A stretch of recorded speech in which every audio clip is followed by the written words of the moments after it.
সুদামা কৃষ্ণের বাল্যকালের বন্ধু ছিল। কৃষ্ণ তাকে নিজের প্রাণের থেকেও বেশি ভালোবাসতেন, একথা সকলেই জানত। যেমন কৃষ্ণের পত্নী, ওদিকে সুদামার পত্নী। সুদামা খুবই গরিব ছিল, দুবেলা পেট ভরে অন্নও জুটত না, একথা কৃষ্ণ ভালোভাবেই জানতেন। কিন্তু মনে মনে সাহায্য করার চিন্তা করলেও মুখে কিছু বলতেন না, কারণ উনি ভাবতেন যদি সুদামার খারাপ লাগে আর আমার সাথে বন্ধুত্ব ছেড়ে দেয়, এই ভেবে যে আমি গরিব বলে কৃষ্ণ আমাকে ধনরত্ন দিতে চাইছে, যাতে সবার বরাবরই করতে পারি। এই কথা চিন্তা হতে কৃষ্ণ ভয় পেয়ে যেতেন। না, বাল্য বন্ধু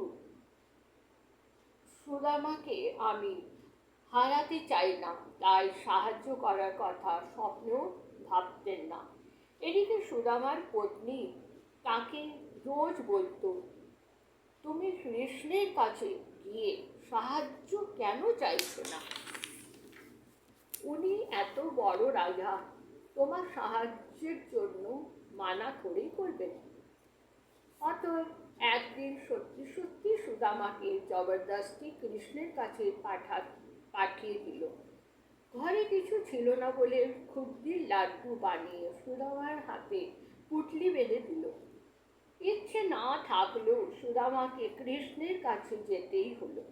ওদিকে কৃষ্ণের পত্নী ও সুদামার অবস্থা দেখে প্রায় দিন কৃষ্ণকে সুদামার সাহায্য করার জন্য জিদ করতেন। কিন্তু কৃষ্ণ কি করে বলবেন ও সুদামাকে সাহায্য করে নিচু হতে দিতে চায় না, কারণ সুদামা গরিব অবশ্য ছিল, কিন্তু অসহায় ছিল না। সে ক্ষুদ্র ছিল, নিজের পরিশ্রমে তার বিশ্বাস ছিল। অন্য কেউ তার সাহায্য করুক সেটা তার পছন্দ ছিল না, কারণ সুদামা ভালো করে জানত কর্মের ফল মানুষকে ভোগ করে যেতেই হয়। আর যদি সে কৃষ্ণের কাছে সাহায্য নিয়ে বড়লোক হয়ে যায়, তাহলে আসছে জন্মে আবার তাকে মানুষের জীবন পেতে হবে নিজের কর্ম পূরণ করবার জন্য। তাই যখন সুদামা নিজের পত্নীর জিদে কৃষ্ণের কাছে পৌঁছল, কৃষ্ণ খুব খুশি হলেন, সুদামার পা ধুইয়ে মুছিয়ে দিলেন, তারপর আসনে বসিয়ে খাওয়ালেন।